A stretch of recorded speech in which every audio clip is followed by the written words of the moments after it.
আজকের ক্লাসে আমরা শিখব ডু ওয়াইল লুপ সম্পর্কে। আগের ক্লাসে আমরা শিখেছি হোয়াইল হোয়েন লুপ সম্পর্কে, এটা ডু ওয়াইল।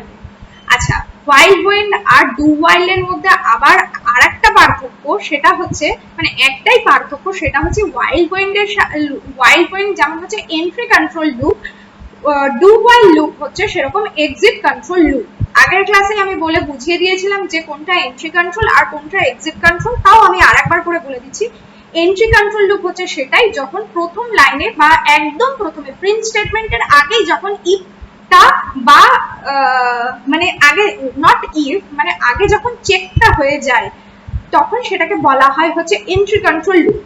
আর যখন কোনো একটা লুপিং এর ক্ষেত্রে আগে প্রিন্ট স্টেটমেন্ট থাকে, পরে গিয়ে চেকিং হয় যে এটা বড় কি ছোট নাম্বারটা এটার থেকে, তখন সেটাকে বলা হয় এক্সিট কন্ট্রোল লুপ। তো আমরা আজকে শিখব ডু হোয়াইল লুপের সাহায্যে 1 থেকে 10 পর্যন্ত প্রিন্ট করা। তো আমি স্ক্রিনের মধ্যে প্রথমে লিখছি cls i ইকুয়ালস টু, আমি একটা ভেরিয়েবল ধরেছি, যা ইচ্ছা তাই ভেরিয়েবল নিতে পারো। এবার লিখলাম ডু, তারপরের লাইনে লিখলাম প্রিন্ট i, তার মানে আগে প্রিন্ট স্টেটমেন্ট কাজ হয়ে গেল। এবার i equals to i plus 1, i equals to i plus 1, এরপরে loop while i less than 10,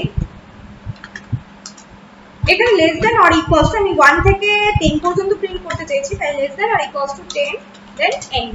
ঠিক আছে, এবার প্রোগ্রামটাকে আমি রান করছি।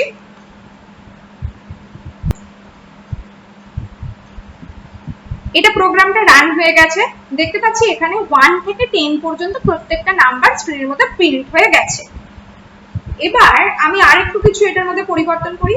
সাপোজ আমি ধরা যাক 1, আচ্ছা আমি এই জায়গাটায় ধরো দিলাম যে i যতক্ষণ greater than or equals to 10 হবে ততক্ষণে প্রিন্ট করবে, তাহলে আমি দিলাম greater than or equals to 10 হচ্ছে এক্ষেত্রে, তার মানে i স্টার্টিং ভ্যালু কোনটা 1, তাহলে ডু প্রিন্ট i, তাহলে i কে প্রিন্ট করে দেবে i এর value 1, i equals to i plus 1, তার মানে i এর ভ্যালু 1 এর সাথে আবার 1 অ্যাড হয়ে যাবে, অর্থাৎ 2 হয়ে গেল। এবার লুপ করছে, লুপ while i কি গ্রেটার দ্যান, i কি 10 এর থেকে বড় এবং সমান, যখন বলবে যে নো তখন এন্ড হয়ে যাবে, মানে আমার প্রিন্ট একবার লুপ এক্সিকিউট হবে, এটাকেই বলা হচ্ছে তাহলে এক্সিট কন্ট্রোল লুপ। একবার আমার কন্ডিশন ম্যাচ করুক বা না করুক, লুপ একবার এক্সিকিউট হবে।